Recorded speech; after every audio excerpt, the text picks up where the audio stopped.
dans le prochain épisode de Demain nous appartient. Tandis que Chloé et Alex, père de la garde de Céleste, n'aura un nouveau coup de cœur. Victor et Raphaël jouent quant à eux au jeu du chat et de la souris. Attention, les paragraphes qui suivent contiennent des spoilers sur l'épisode de Demain nous appartient diffusé demain soir sur TF1. Si vous ne voulez rien savoir, ne lisez pas ce qui suit. Vendredi 28 janvier dans Demain nous appartient. Chloé et Alex, père de la garde de Céleste, est soupçonné d'avoir drogué sa fille. Chloé a été convoquée au commissariat. Si les anxiolytiques retrouvés chez les Delcourt appartenaient bien à Xavier, en revanche cela n'explique pas pourquoi il y en avait en grande quantité dans les antibiotiques de Céleste.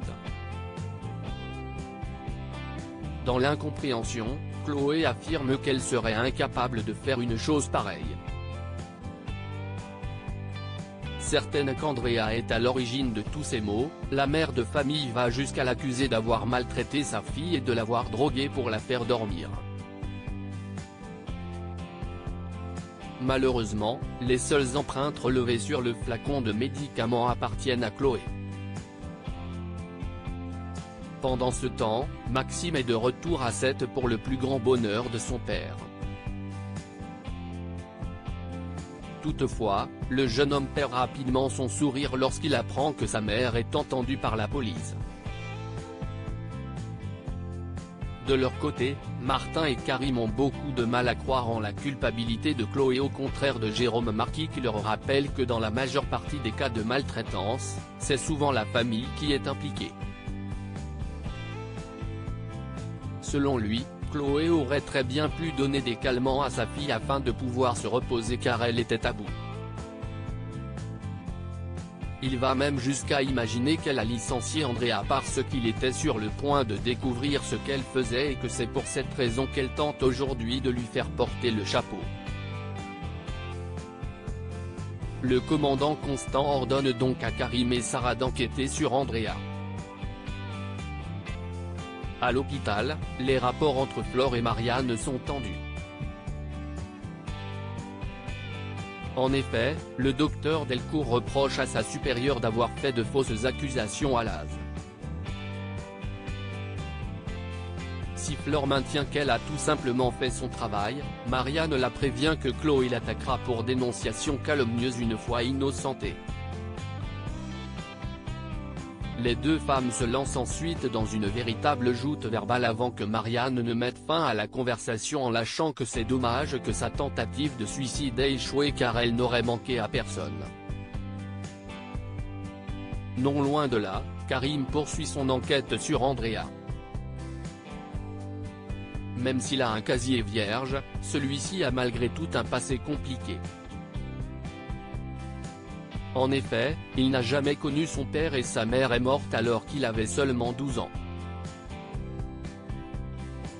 En fouillant son passé, le policier parvient à mettre la main sur une photo de la mère d'Andrea qui ressemble beaucoup à Chloé.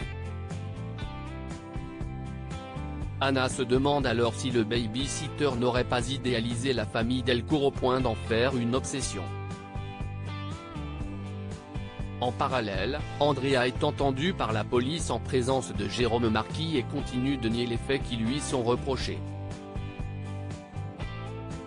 Selon lui, il a toujours fait son travail avec cœur. Il indique également que le seul médicament qu'il avait le droit de donner à Céleste était du paracétamol et qu'il a un message pour le prouver. En fin de journée, Jérôme Marquis se dirige chez les Delcourt.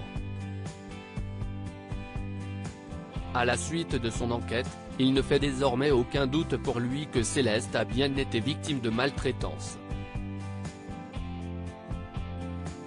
Chloé étant la principale suspecte dans cette affaire, il lui retire donc la garde de sa fille le temps que l'enquête judiciaire soit close. Bouleversée, Chloé le supplie de ne pas lui enlever sa fille mais sans succès. Céleste s'en va sous le regard impuissant de sa famille. N'aura un nouveau coup de cœur après mûre réflexion, Lilian a décidé de ne pas se faire opérer. En effet, il refuse de risquer sa carrière dans le foot en restant sur la touche pendant 1 an et demi. Lilian a donc choisi de faire de la rééducation afin de réaliser son rêve au plus vite. Bénédicte, qui s'occupe de sa rééducation, a bien remarqué que Nour faisait preuve d'une grande empathie envers son patient. Bien qu'elle trouve cela bien, elle lui conseille toutefois de ne pas trop s'impliquer.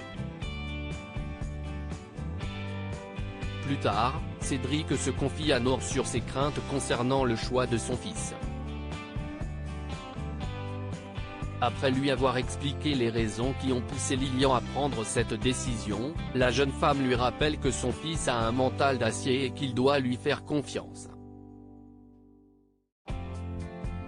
S'il est d'accord avec elle, ce n'est en revanche pas l'avis de sa femme. Tout en posant sa main sur son bras, Nour déclare que c'est courageux de sa part de laisser son fils prendre ses propres décisions et de le soutenir. Touché, Cédric la remercie pour son soutien puis précise que cela lui fait beaucoup de bien, d'autant que c'est compliqué chez lui en ce moment. Pour Nour, les choses finiront par s'arranger avec sa femme. En fin de journée, Lilian quitte l'hôpital. Avant de partir, il remercie Nour et l'invite à boire un verre à la fin de son service pour apprendre à mieux la connaître. Cette dernière ne dit pas non mais préfère reporter leur rendez-vous à un autre soir. Chez lui, Lilian remarque que les rapports entre ses parents sont particulièrement froids. D'ailleurs, il ne leur faudra pas bien longtemps avant de se disputer à cause du choix de leur fils. Pour sa part, Nour raconte à Gabriel qu'elle a craqué sur un homme puis ajoute qu'il ne s'agit pas d'une aventure mais de quelque chose de plus sérieux. Tandis que Gabriel insiste pour savoir de qui il s'agit, l'apprentie infirmière préfère garder son identité secrète pour ne pas se porter la poisse. Victor et Raphaël jouent au jeu des chat et de la souris au cabinet Perrault, Raphaël attachait son chemisier en buvant son café. Malheureusement, elle n'a pas le temps de rentrer chez elle car elle a un rendez-vous avec un client important. Immédiatement, Victor se propose d'aller lui acheter un chemisier neuf en précisant qu'il a fait beaucoup de shopping pour ses anciennes compagnes. Voyant qu'il semble s'y connaître, Raphaël lui donne sa carte bleue.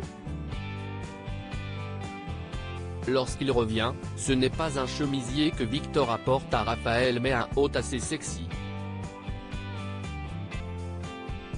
Comme son client arrive, l'avocate demande à son employé de se déshabiller pour récupérer sa chemise.